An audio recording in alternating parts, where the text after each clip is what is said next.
Hello, and welcome to this week's episode of the And Both podcast. It is a very, very, very, very important milestone for this show. We are 100 episodes in now, and this week is the 100th episode with my friend, wonderful human who I am very fortunate to share life and the motherhood journey with, Leonard. Meg and I have known each other for a very, very long time. I met her when her oldest was 6 weeks old, and we talk a little bit about that in the episode. But we have known each other for a very long time. We have 4 kids, not between us, but each of us has 4 kids, and they're all relatively the same age. 3 of them are in the same grade. And it has just been an absolute dream to have somebody like her in my life for the last 12 years. I have to introduce her like this, honestly, because the episode is recorded in my house, and Meg would turn every opportunity for someone to promote and give her the kudos that she so very much deserves to turn around and turn that into a way to say something incredibly kind and generous about the person who is trying to compliment her. So I have to make this a one-sided piece because, as you'll hear in the episode, she's just absolutely gracious and wonderful. So Meg is a published poet. She will read from her latest book, Larkspur Queen, inside the episode. And because it is 2 people who have known each other for a very long time and have a lot of things to discuss, this is actually going to be a 2-part series. I had to break it up because I could have talked to her all day because we have done that before. And so this is a 2-part. So you have to come back next week and listen to the conclusion of the episode. And I'm so thrilled and thankful to have gotten to 100 episodes. And I am so thrilled and thankful that I got to share this day with her because she is one of those people that has always been a light for me in the darkness that sometimes comes with motherhood, especially when you're doing it in a pandemic, when you have, a lot of kids that are relatively close in age and things just kind of feel dark and swirly. But Meg is an incredible human being. I am so excited to share this conversation with you. Do have a little tiny caveat that there is some language that we are not going to take out of this episode because it's not that much, but enough that I wanted to give you a warning that it might be a headphones kind of episode for you. But with all that said, I just want to say thank you to the listeners, to the subscribers, to the people that come back week after week, to the people who write wonderfully kind messages and leave reviews for the show and things like that. This has been a passion project turned whatever we are evolving into, community space. And I could not have gotten to this point without you people who are out there listening and downloading, and without people like Meg who call me after they listen to episodes and say, you know what I really liked about this, and are just really wonderfully helpful and encouraging people as we carry on into the world. So I could talk about Meg all day long, but I won't because I'm going to let you hear from her yourself. And here is Megan Leonard in the 100th episode of the And Both podcast. Welcome to And Both, a podcast about what it really looks like to put yourself on the list while raising kids and doing all the other things life asks of you. I'm your host, Ashley Blackington, and on this show, you'll hear conversations with moms who are figuring it out in their own ways, plus a few solo episodes from me from time to time. It's not about having all the answers, it's about sharing stories, learning from each other, and knowing we don't have to choose between either or when we're living in the middle of and both. Let's get into today's episode. All right, hello, and welcome to another episode of the And Both podcast. Today is all new and fun and lots of learning because Meg and I are trying to figure out how to do this in person. I've never recorded a live in person. It's always been people from all over the place. So I hope it works out because I don't know. I don't know what to do. I'm not technically savvy enough to figure it all out on my own. So anywho, with all of that said, welcome, Meg. I'm so excited you're here. I'm so excited. And I am so excited because this is the 100th episode of the show. Do I get to ask you a question? You can ask me whatever you want. How do you feel about it being the 100th episode of the show? I'm having a lot of feelings, and it's not even my podcast. How are you feeling? I feel amazing. I'm really excited that this project that I was like not sure if I was going to get 6 episodes out now has 100. It's like this real wonderful living thing. Mm-hmm. I'm excited, and I'm really excited because it's one of those things where like, every season I'm like, wow, that was so amazing, and all of these people that come on, like I love the stories and everything is so different. I don't know how it's going to get any better. And then I open up my email and there's a list of people that are like, we want to come and share our story, and I'm like, okay, that's cool, and that's cool, and that's cool. So I think there's a lot. There's a lot out there. There's a lot that's been done, but a lot out there. And I feel like we should tell your listeners that I am like an obsessive fan. So this is kind of like my peak life moment right now to be on your podcast. Ashley and I have been friends for, well, I guess at least 12 years. Ever. Yeah, 12 years.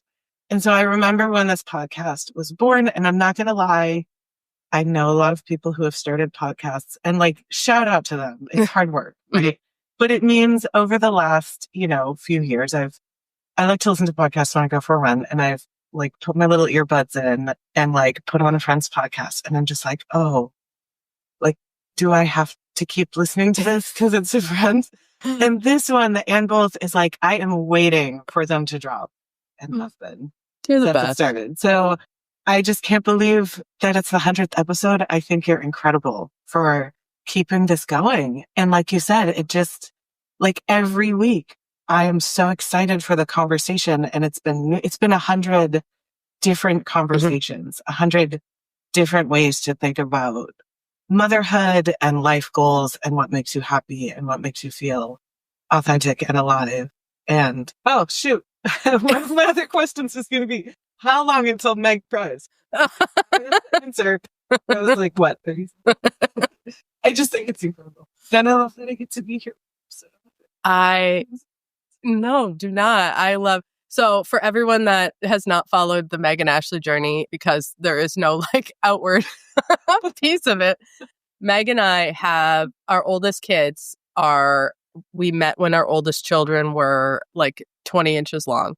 So Meg and I met many, many years ago, like right as I was getting the like dump truck to the face of motherhood and like, what do I do? And I was out on maternity leave and no idea. Like I would just wander around my neighborhood, like kid and stroller, wander around my neighborhood. And like I would actually wave to people and people would be like already paired up. Like I thought it was like the Noah's Ark of motherhood.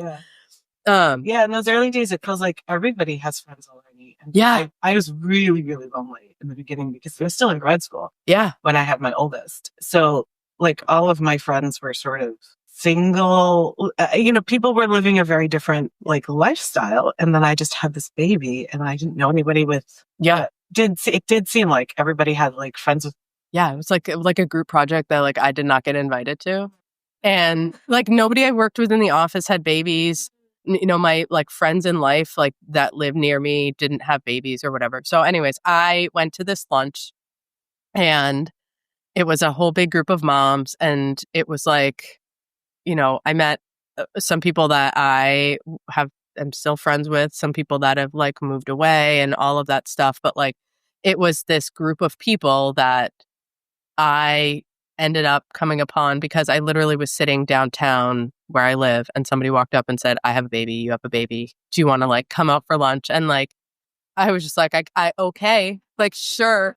Like, it was like everything that I had done when I was in my 20s, when someone was like, hey, we're going to go to this bar or hey, we're going to go to this club. Do you want to come? And been like, yeah, sure. Except I did it during the daytime with like lunch and a baby, not like tequila shots or anything like that. But no, it's like that whole time period was just the deep end. It was the deep end of everything. And then you had 4 kids and I had 4 kids and our kids are almost the same ages, which we did not plan. I want your listeners to know. It was just coincidence. But our oldest 3 are in the same grade. And then your youngest just started kindergarten and my youngest will start kindergarten. Yeah. But yeah, so not only did we get to do the like... You could swear. Not only did we do the like, oh shit, like I have this baby, what do I do now?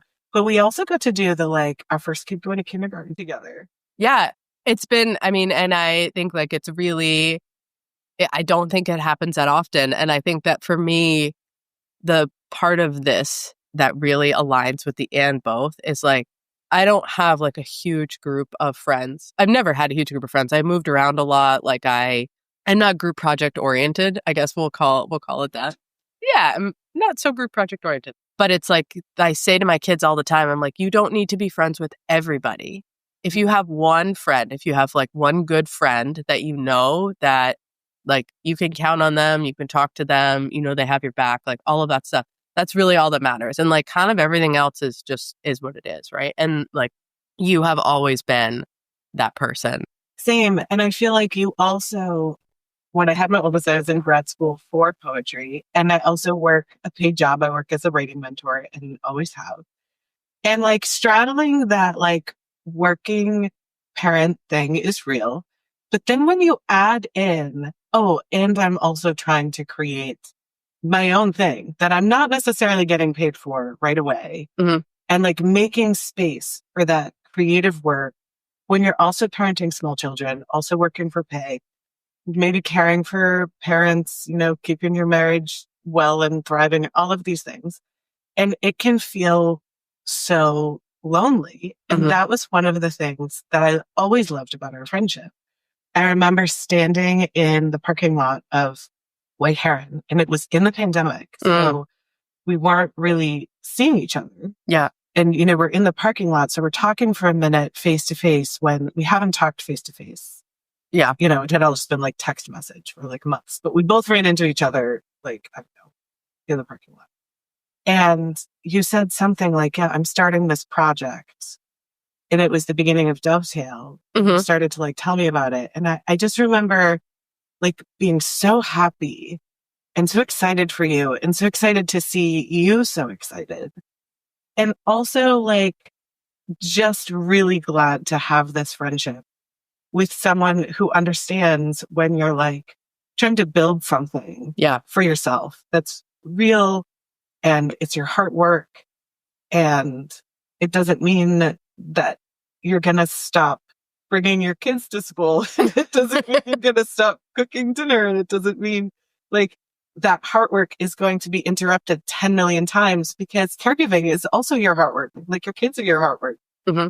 And I don't know. I just remember that moment in the parking lot and being like, I am so grateful to have a friend who not only gets the parenting piece, because that's real, but like gets that other piece of like, in order to be a happy and authentic person and to be the parent I want to be, I also have to attend to that and listen to my motivations and my passions and what drives me. And there have been times in parenthood where I have felt alone in that, where I have felt like people aren't up at night. Like, this is real. But I am. Just call me whatever. I think that's the hard part is like, you can't always align on everything, but it's like when you get busier, when you get older, when things like the things that you want to work on can't be, you can't flex and finagle time anymore. Mm-hmm. And you have to really get serious about like, okay, I only have 2 hours here, and here to do this. What can I do? And everything that you're presented with is, well, it's just a motivation problem or a drive problem or a like time management problem or whatever. And it's like, it's none of those things. I say this to my kids all the time. I'm like, you are a ghost in a meat suit on a dirty space rock. Like we have to make the most of the ride that you get and that doesn't mean you have to be going a million miles an hour all the time. No, because that's not making the most of the ride. Exactly. It's more about figuring out what is it you really want? Mm-hmm. How do you want to fill that 2 hours? But also when there's no 2 hours, which you and I have both experienced from when kids were all little and not school aged yet, or, you know, pandemic education. There's also that moment where you're like, I know what I want to fill my time with.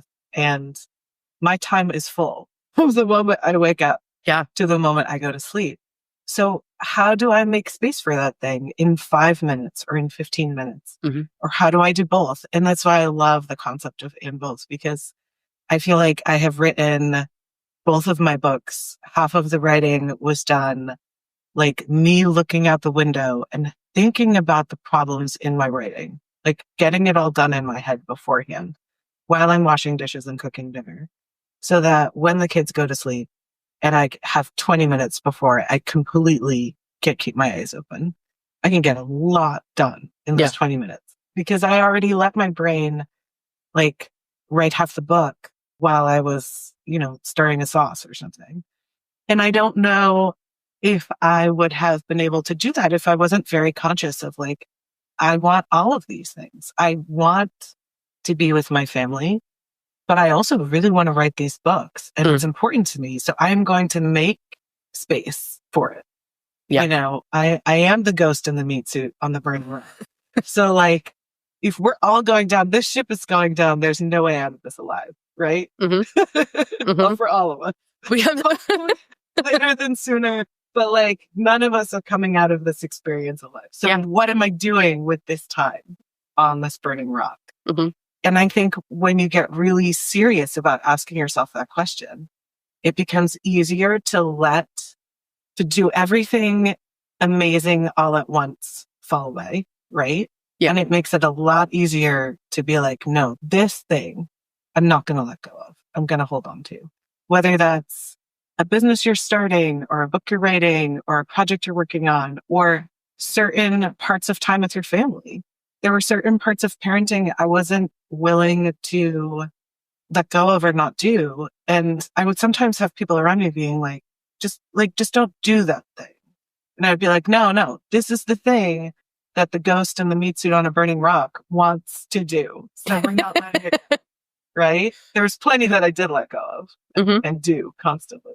I like to think of, have you heard of a colander list? Oh, I like it. It's like the opposite of a bucket list. Yes. The bucket list is all the things you want to do before you die.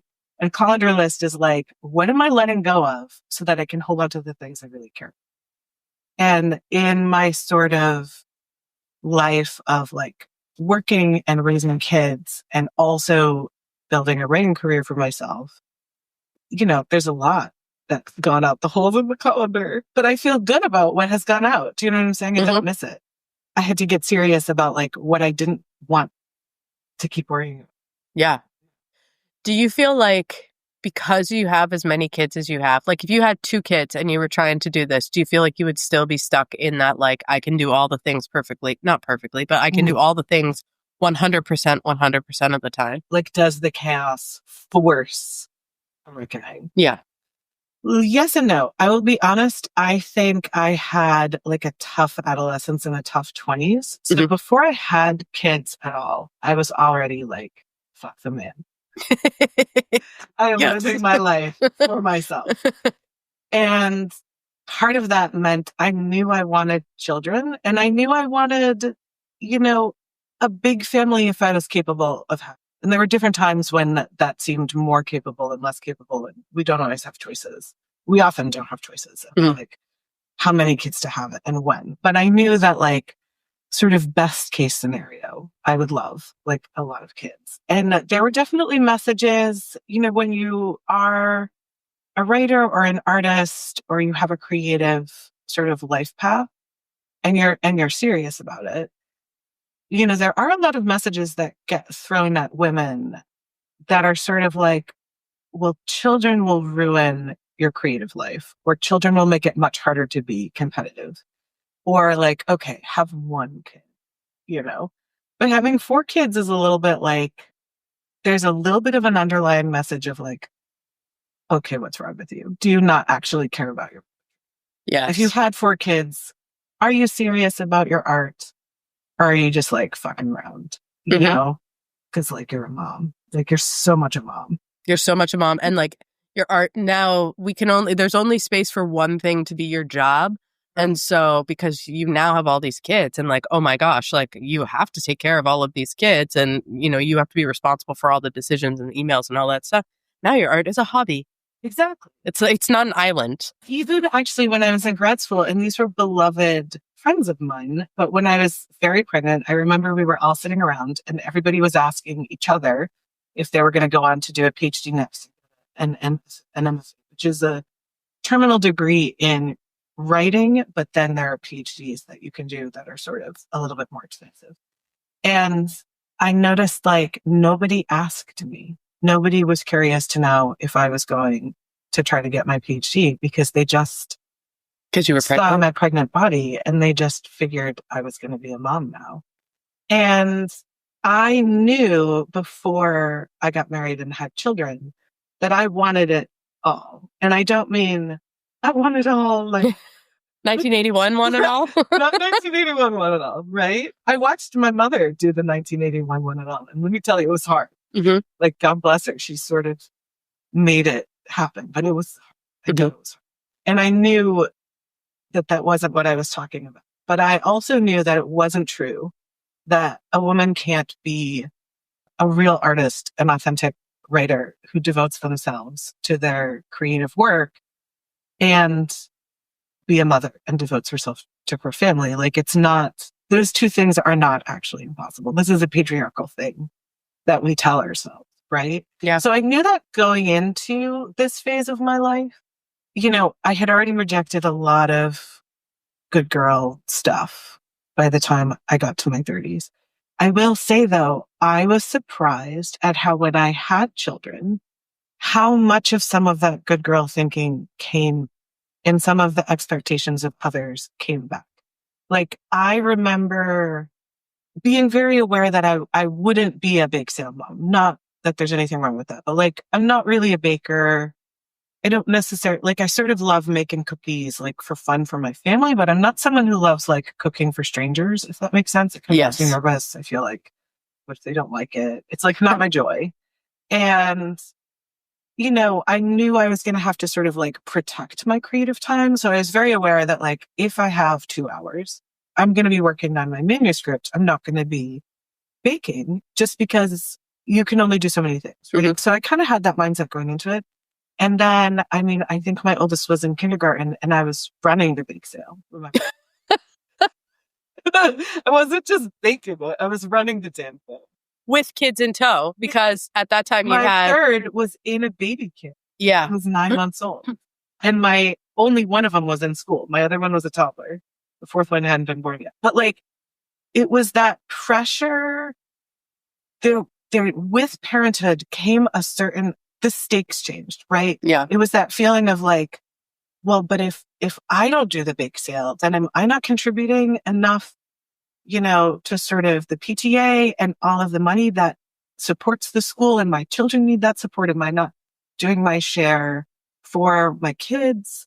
You know, if I am guarding my time while they're in school. So my youngest goes to preschool 5 mornings a week now. So this is the first year that, like, 5 days a week, I have some childcare. My kids were not in childcare before they were in school.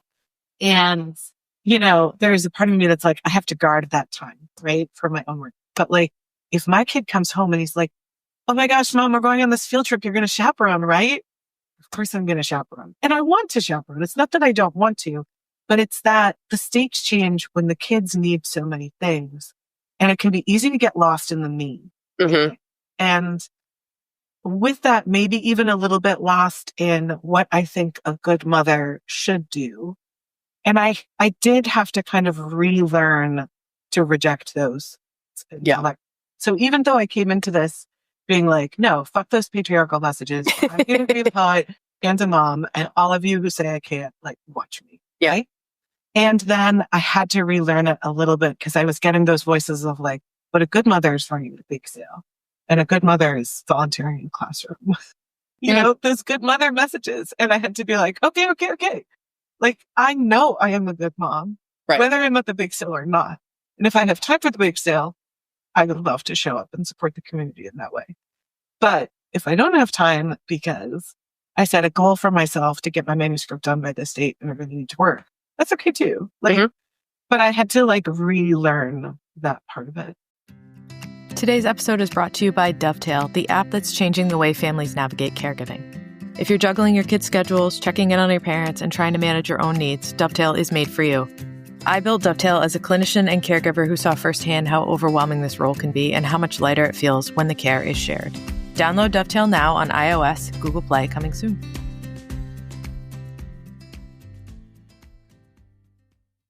Yeah. And I do think, this is a very long way of answering the question. I do think having the 4 kids helps, because there was a tipping point where it was like, there's no fucking way. Mm-hmm. Like, I can't show up for these people the way they need me to show up for them. and show up for sort of the adult community that I'm in and the ways they might expect me to, and show up for my own creative process, and show up for my paid work, my private clients that I work with. Like I can't show up. So it was a little easier to live. Shout out to those who do, but it's not me. I will run a bake sale. I will participate in a bake sale when there is a dad running the bake sale. I tried when I was running the bake sale, I tried to hand it off to a group of dads. And did you know people kind of got mad at me? I don't know. Oh, I mean, I'm not surprised. I'm not surprised at all. Like, entering local gossip territory, but people were not happy. I was like, okay, I think it's time for like a bunch of dads to be in charge of this, and nobody. Yeah, no, and honestly, like, and I think that's part of it is this like examination of like, why am I being asked? Yeah, like why? Again, it's sort of like, and you and I have both had this happen where we have 4 kids. So one of our kids or 2 of our kids are out, and someone who has not 4 kids is like, hey, can you watch my kid? And you're like, what? And they're like, but like you only have 2. And I'm like, you have 2 to start. Like, why are you calling? We just give up like daycare vibes all the time, just living our lives. But like, I'm like, I do put a lot of energy into the snacks that are here because it is like feeding sharks. It's feeding sharks. It is feeding sharks. But also like, it's the hold the baby phenomenon for me, right? Like people are like, do you want to hold the baby? And I'm like, no. Yeah. And they're like, but you have all these kids. And I'm like, that's great. Like, I'm not Mother Ginger. I don't understand like where that happened. Like, I want to hold my babies. I want my babies to be little. I want my like 12-year-old who's looking at me eye to eye now to be 24 inches long again. So I can like carry her around and like, all of this stuff. I have no desire to hold anyone else's baby. I'll hold your baby if you need to eat. I'll hold your baby if you need to go to the bathroom.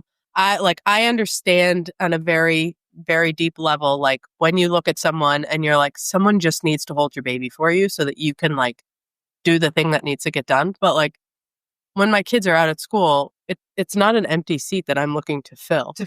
No, totally. I hear you on that. And I do think I really feel the way. Did somebody just ask if I want to hold the baby because they need to not be holding the baby? I feel that very deeply, and I think I'm very quick to respond to that. But no, I don't just want to hold. In fact, I actively do not want to hold other people's babies because I'm worried I'll like drop them. Which I didn't worry about with my own babies, but I don't know people's babies. Well, you don't know. Like they wiggle differently. It's a thing. Like you know, I say this, Ashley, and then sometimes I will like be in the grocery store and like a baby will go by and I'll be like, oh. So maybe I'm turning into one of those. You're just like, you're in your pre-grandma era. Because, my youngest is 4. So it's like when I had babies, I did not Google at other people's babies. Yeah. No. And I'm like, this. Actually, this relates to one of your episodes. But when my youngest was like 2, my kids are all about 2 years. So when my youngest was 2 and I was not having another baby, we got a bearded dragon baby. The bearded dragon shows up in one of those episodes. I remember you mentioned. Yes. It was on my run. And I was like, oh my God! He's famous! Podcast! Gizmo was famous! I'm going to run home and tell my son. But, and then, 2 years later, we got a tortoise. And then we just got some guinea pigs. So, I talk a good game of like, I'm so happy to be out of the baby phase. Yet I keep welcoming in these creatures that I have to care for. So maybe I need to go to like Caregivers Anonymous. Might be an addiction now. Where I say I'm not looking to fill the seat. But look. But it's a different one, right? Like I wouldn't know what to do with another baby.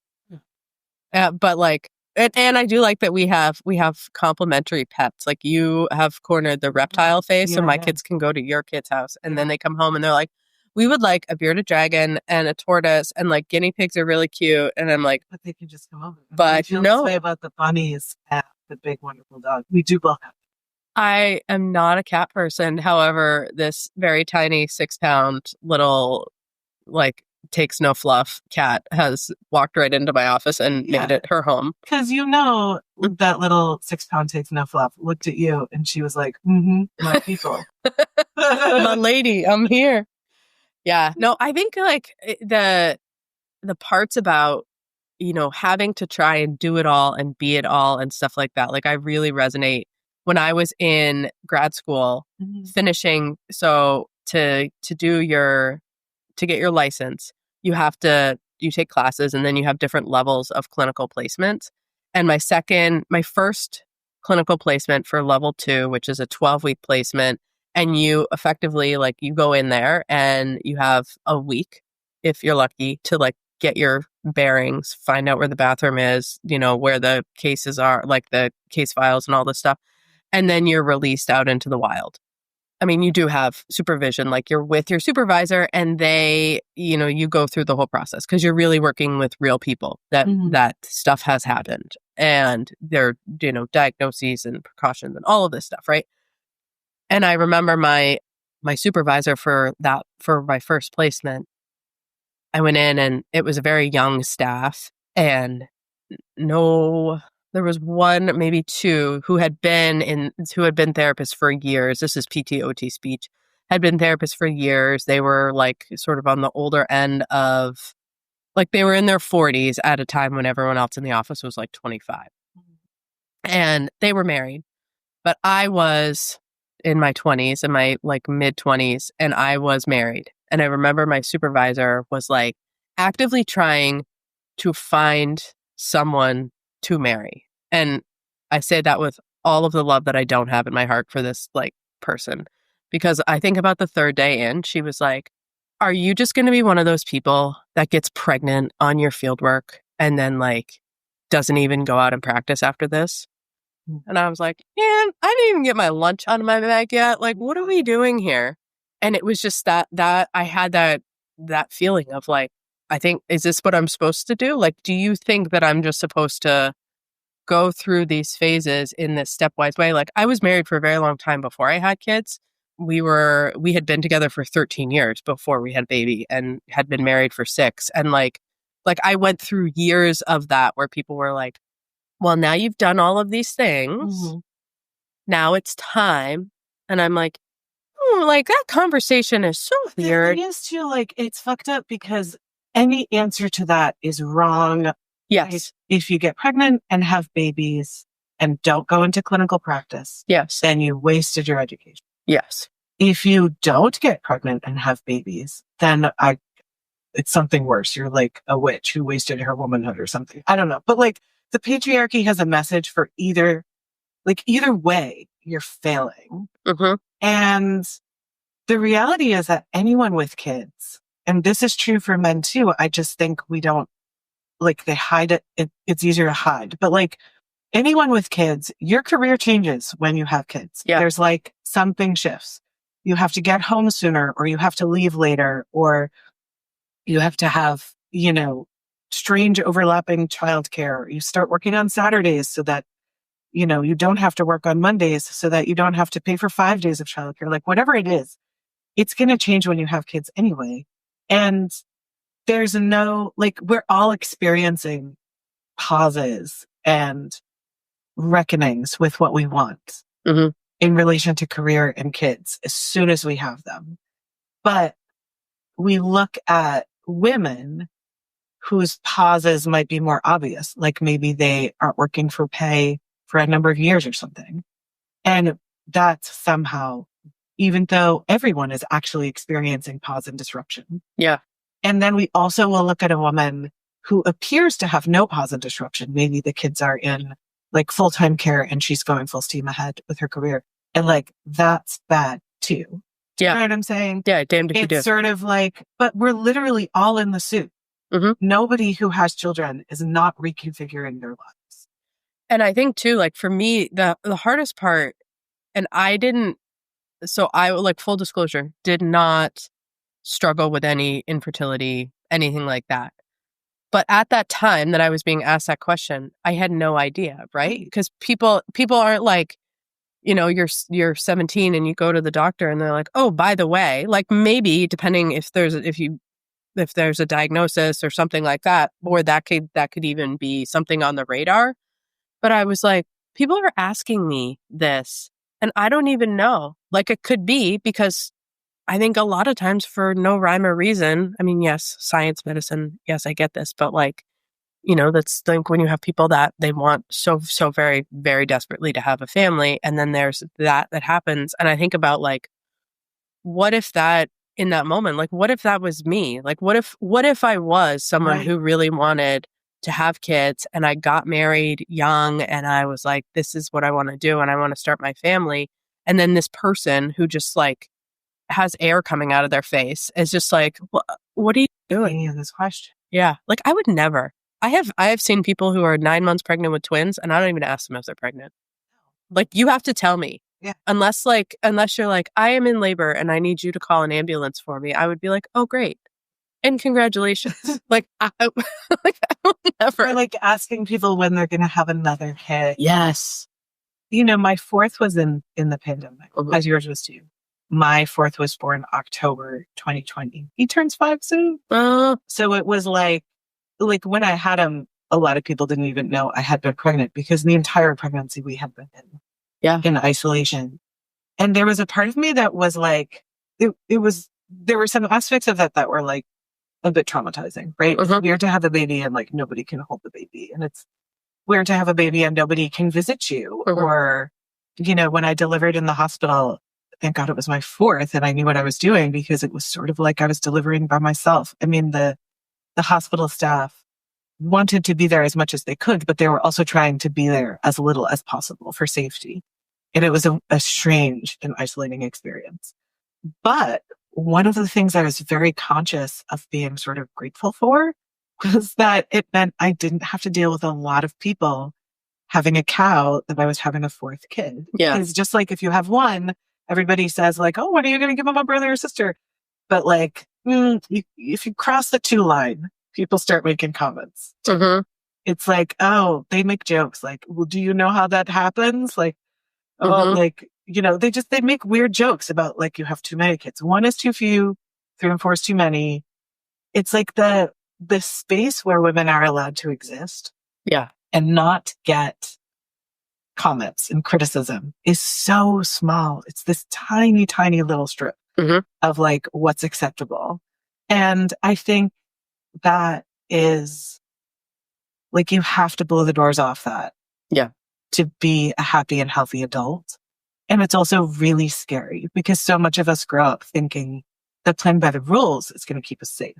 And then by the time we're an adult, or the rules are written in pencil. Like, you think like, I can deal with this set of rules and I will figure it out and I will go from here. But then you realize like someone's scratching that one out and changing. Like, there's more amended. Because these rules are not for our benefit. The rules are to keep the patriarchy going and to keep capitalism going. And they're not for us. They're not actually for our success. But so often we grow up imagining that they are for our success and safety, right? Yeah. If we do the right thing, if we work hard in school and we go to a good college and we work hard in our jobs and we, marry someone who's kind, if we do all the right things, then we're going to be safe and happy. But the reality is this world does not want us safe. So they want us sad. Yeah. Well, I mean, they do. They want you sad and they want you self-conscious and they want you because that's how you sell. That's how you sell products. That's how you sell services. That's how you sell all of these things. It's like, and I think it's hard too. Like, for me on the business end, like, I sell something to help people, which I love. By the way, I am a long-term Dovetail user. I have the app. Yeah, it's great. I know. I'm trying to thread the needle. I started with the paper products and I love them and I have the app and I love the app. And I'm in this weird space right now where the app is so good that I know I don't need the paper products anymore. But I also, that calendar, the planner, the Dovetail planner has like gotten me through like pandemic, 4th child, 2 book launches, like growing my own business. Like, I literally use it for all of those things. And I just don't know if I can give it up. Like, I love, it's like I have a relationship with the paper planner. Having a moment. But that, like, for me, that's the part is like, when you have something and then you need to sell it, right? Because that's the point. is to have it go out there and help people. Is like, when I've worked with people that on like marketing stuff or whatever, and they're like, oh, we're going to position it this way. Like, I don't want that. It's like when you watch, like my oldest, we watch a commercial on TV, which thankfully, this is a good reason that kids don't really watch commercials anymore, because it's like, the makeup and the clothing and stuff like that. It's like, these are all the things that are wrong with you. And these are all the things you should feel self-conscious about. And these are all the things, blah, blah, blah. And then we position ourselves as the solution to all of your problems. And we just need your time, your energy, your money, your, shipping address, attention. Your attention, everything. And so when it comes to the stuff like on the business side, for me, it's definitely this measure of like, I don't think anyone is doing caregiving wrong. I think that people are completely tapped out, overwhelmed. Like, it's like the Medusa of tasks, right? Like, you cut one off, 8 more grow. You're like, I don't even know how I'm going to get to the end of the week. So like, how do you thread that needle where you're actually like getting out there to help people to do this without it turning into like the slick, it's so hard, because that's the capitalism piece of it, where it's like, okay, if you want to do this and you want this to grow at this rate and blah, blah, blah, you really have to like drop into the engine of it. And I'm like, I don't want to be one more person that makes someone feel like crap, because, having been around people that are made to feel like crap, I'm when it comes to caregiving and those pieces, like, you're not doing enough. Like, my kids have school pictures today and I haven't ordered their pictures. Last year. Can I tell you a secret? What? I've never ordered my kids' picture. I love you. Never. In fact, they go to school on picture day. You know what my boys' hair looks like. Mm-hmm. They just go with the hair that they have, because they don't like me to comb their hair and they don't like me to cut their hair, and they're happy. Yeah. Looking like a Muppet mop situation. So, I love it. I didn't mean to interrupt. No, I just think like that thing, like, you haven't ordered the picture. I haven't ordered the pictures. And it's like what you were talking about earlier, like, oh, I'm not doing a good job and, blah, blah, blah. And I'm like, I'll order the pictures. I can't order them when I get the like 17th email reminder to order the pictures. Right. But it'll get done. But the thing is, this is really interesting to me, because you're talking about, like, I think a lot of us a lot of our peers, women our age, grew up with like these unspoken but very pressing good girl rules. Oh, right? Yeah. And then we either did or did not learn to burn those down. And then we're given like these motherhood rules that, again, are kind of unspoken. Nobody actually hands us a playbook, but we all know what it is, right? We know what the good mother is, and we know we're all falling short, because that's by design. Because it's a robot. Supposed to feel that. And then what you're talking about are sort of the like entrepreneurial good business rules. Yeah. Doing my little air. Where it's like, you have to grow this much by this time. You have to do this by this time. You have to be the slick person. You have to like grab this audience. You have to market to this audience over here, even if it's not what you're doing. Yeah. Or what you want to do. And somehow, if you don't, you're failing. Yeah. And I say, burn that down too. You know, we have to burn that down too. I was listening to a podcast the other day where the woman speaking was talking about how it takes most people 7 years from starting a new business to recover the income from whatever job they quit. And so obviously, most Americans can't go 7 years without their income. So most people are building a business while they're also working a day job, quote unquote, to like pay the bills. And maybe they love it. Maybe it's in their field, but it's not their own business. And just the reality of how long these things sometimes take. Then you throw caregiving in there, whether it's caring for parents or caring for kids or caring for a spouse or all of the above. And the reality is that most of us are not on this shiny timeline. Right? Just like most of us aren't having like the 2 kids and the perfect job and like no infertility and no miscarriages and like whatever shiny like surface thing we imagine everybody. And your face doesn't move. Your face doesn't move, and you don't get old, and you're not incontinent. All the things that like just aren't true, right? And I think this exists for businesses too, where there's this veneer, there's this lack of truth telling around how long it takes to grow something, what decisions you really have to make. If you want it to be an authentic sharing, which I feel like is what you're talking about. You have found systems and methods that work for caregiving based on your OT, expertise. And you want to share that to help the lift for somebody else. Like that, again, that's that hard work. That's something authentic. And like, there isn't space for that conversation. Do you know what I'm saying? Oh my God, so many of the places where we talk about work and business, there's not space for people to say like, I missed my own deadlines.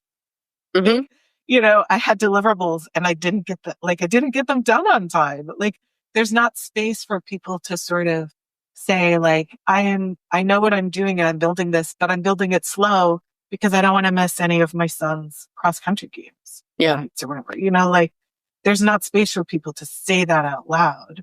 Except really, one of the few spaces I found is on this podcast, which is why I'm obsessed, which is why I was so happy to talk to you in the parking lot of the coffee shop. Yeah. You said you were, launching this, because that is that is kind of the same rule breaking. It's the same thing as like when you go to a playground and there's another mom and you're like, how's it going?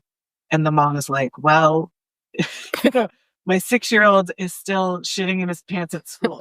And you're like, oh, okay, maybe here's a friendship bracelet. So rarely are women allowed to sort of speak those messy truths. Yeah. Okay, part 1 of our 100th episode conversation has come to a close. I hope to have you back next week to hear part 2, to hear more from Meg about her book, our lives, all the things. It's just wonderful. It's just so nice to have somebody to go through life with and to go through parenthood with and to have another mom to commiserate with. I hope to see you back here next week, and definitely check out Meg's book in the meantime, both of them, Book of Lullabies and Larkspur Queen, available where you get your books mostly, Milk and Cake Press for the first one, and I'll see you back for the second half.